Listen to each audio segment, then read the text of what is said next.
was just completely ridiculous and offensive, and the kind of thing where if I said it at the dinner table, my father would be appalled, and my mother would be like, "Who told you that?"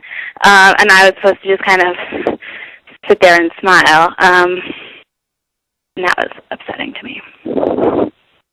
Oh, where are you in the birth order? I'm the middle child. Got it. Aside from things you've already mentioned, what do you love and hate about Orthodox Judaism? And is it evenly balanced, or is it overwhelmingly one or the other? I mean, I would say that I don't want to say that I hate it more than I love it. Like, I definitely am not Orthodox, and so I would say that for me, like, the benefits don't outweigh the costs, but I want to say I hate it.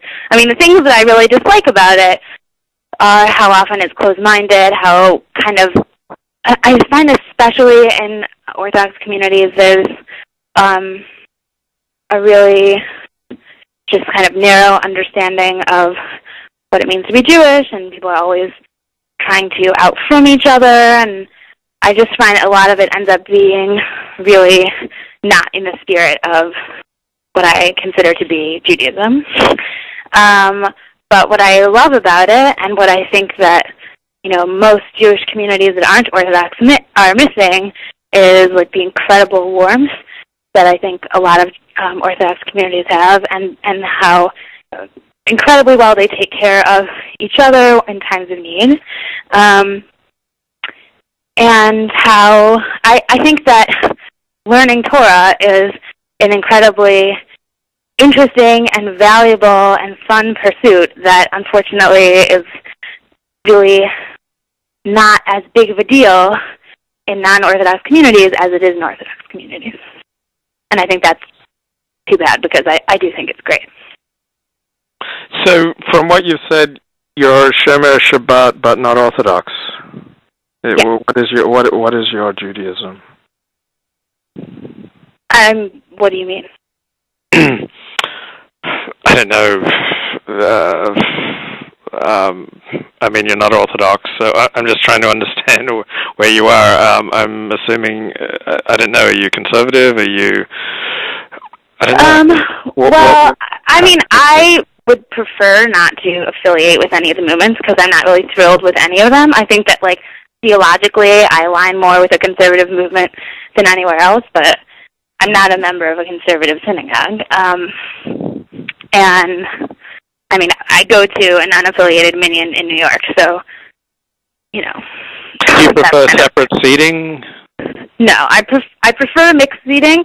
I'm actually kind of, I know some people are really offended by mechlitzas, and I'm not, but I prefer mixed seating, because I am capable of leading services and reading Torah, and I like to be able to contribute in that way. And I obviously can't if there's a mechlitza, but I mean, for the most part. So, but I'm not like really offended by mechlitzas. It's just not where I usually end up davening. Got it. Where were you in the social packing order in high school, and how does that compare to today?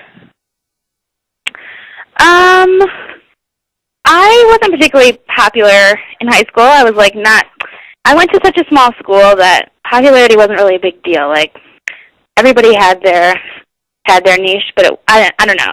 I felt in middle school like, oh my gosh, I always wanted to be more popular. But in high school, I just stopped caring. And I had a lot of friends, and that was kind of all I was interested in terms of social hierarchy.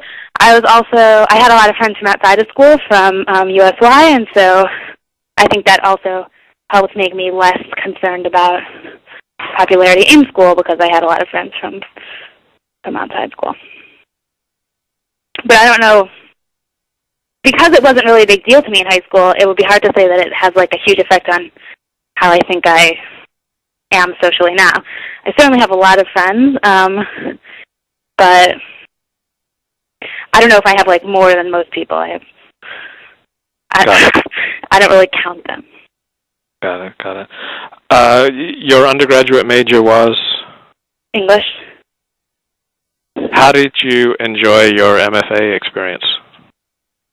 I had a great time. I think that I got a huge amount out of it. I really learned a lot, and I think like just the sheer amount of writing that I had to do taught me a lot about discipline and that kind of thing. That was also helped by writing for Juicy every day, which was really good for me.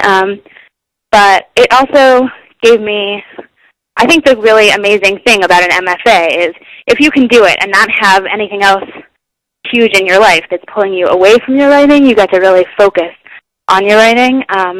And if you really focus on something for enough time, you do get a lot out of it, and I think that I for sure did. It was also just a very liberating time in my life. Like, I was living in my own apartment and making my own Shabbos meals, and it just felt like very free, and that was, I think, also beneficial to my writing.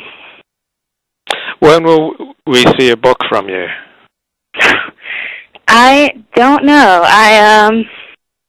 I'm working on a novel, but unfortunately, kind of in the midst of writing it, it's about a family who moves to Ireland, and it kind of focuses on the mother figure. And in the midst of writing it, my mother got very ill and died. And I'm not, like, overjoyed about writing a novel about a mother right now. It's, like, a little too close.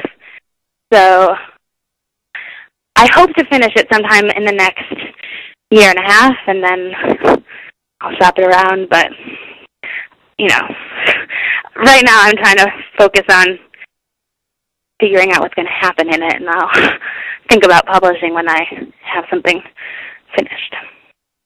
There's a Tamar Fox who wrote a book on Holocaust survivors. That's not you. That's not me, no. Although a lot of times on first dates, people are like, I see that you've written a book on Holocaust survivors. And I'm like, actually, no, but thank you for Googling me. What do you... See that you're proficient with web searches. Yes. What do you love and hate about blogging?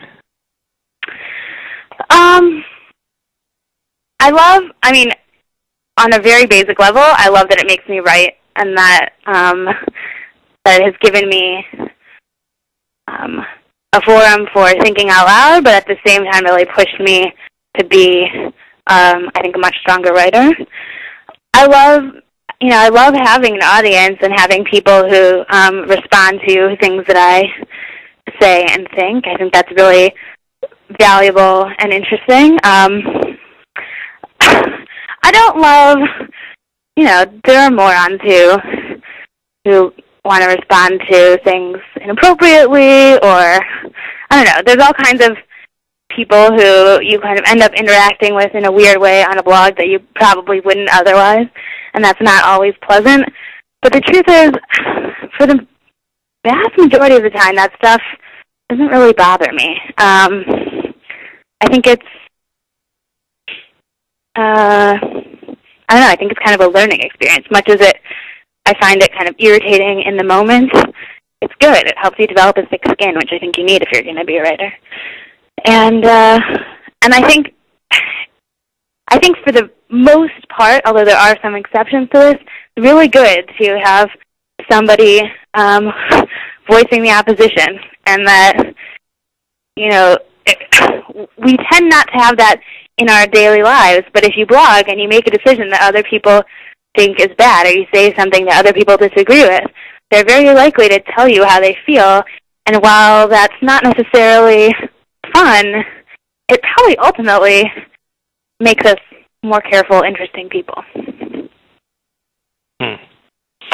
How has it affected your life, having so much of yourself out there? I've been surprised at how, on kind of a day-to-day being recognized at whatever level, I do get people pretty frequently who tell me, I read what you wrote about this, and it's really nice. I do appreciate getting recognition, but I don't think it has changed things for me. I'm not a superstar. It's not that many people who read my blog, so it's not a huge deal for the most part. The thing that has been certainly the biggest impact is, because of my work at Juicy, I was given the job that I have now at my Jewish wedding. So employment, which is certainly